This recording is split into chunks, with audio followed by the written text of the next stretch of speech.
Bwana Yesu asifiwe. Amen. Nafurahi kuwa hapa asubuhi ya leo. Nipende kushukuru Mungu sana kwa ajili ya kila mmoja wetu. Nafurahi kuona mwanamuziki wa zamani sana. Sisi sasa nikuite mkongwe. Naitwa Bishop Katite Ruben. Nimeokoka na mpenda Yesu kwa neema ya Mungu, askofu wa kanisa Anglikana Kenya, Dayosisi ya Malindi. Nafurahi sana kwa mwaliko ambao nilipata jana. Nafikiri nilipata jana.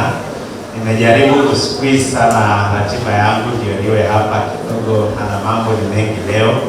Nimekuwa na matembezi pale kanisani, tumemaliza, sasa hivi niko hapa, kisha nikimbie Shimba Hills.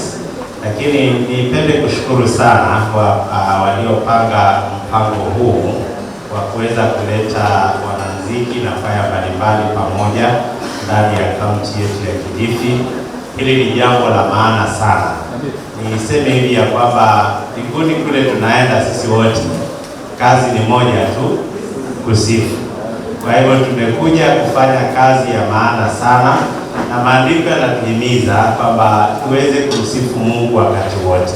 So hatuko hapa kwa kushindana tu, lakini muziki ni jambo ambalo linaleta faraja katika maisha ya mwanadamu.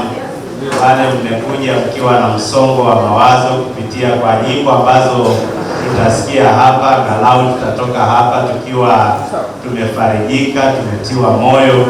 Kwa hivyo tuko mahali pasawa, na tusione hili kuwa ni jambo la kushindana tu, lakini ni jambo ambalo litatufanya sisi wenyewe kwanza tusikie vizuri, tusonge karibu na Mungu zaidi, tujifunze kutokana na maneno mbalimbali ya nyimbo ambazo tutaimba hapa, lakini pia tuweze kujuana. Najua leo itakuwa siku nzuri, kwa mfano kwaya yako ya St. Thomas iko hapa, ataweza kujuana na kwaya zingine ambazo zipo. Kwa hivyo hili jambo la maana sana. Hivyo niwapongeze waliokuja na mpango huu.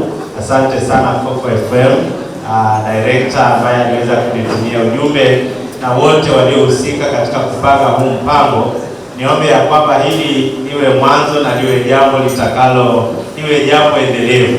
Yaani baada ya muda kuwe kuna jambo kama hili linaloweza kutuleta pamoja, tukaweza kuimba pamoja, tukafurahia Mungu pamoja, lakini pia tukafurahiana sisi wenyewe kwa wenyewe.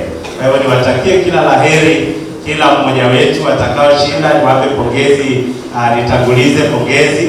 Lakini pia wale watakuwa kule nyuma, tusione kwamba tumeshindwa, lakini itakuwa ni nafasi ya kuweza kuimprove on our talents, na pia kuweza kufahamikiana kwa karibu, na kutupatia nafasi ya kuja kuweza hata kutembeleana na kujuana zaidi, na kuweza kuboresha muziki katika makanisa yetu na katika kaunti yetu na hata Kenya nzima kwa jumla. Coco FM, ladha ya Pwani.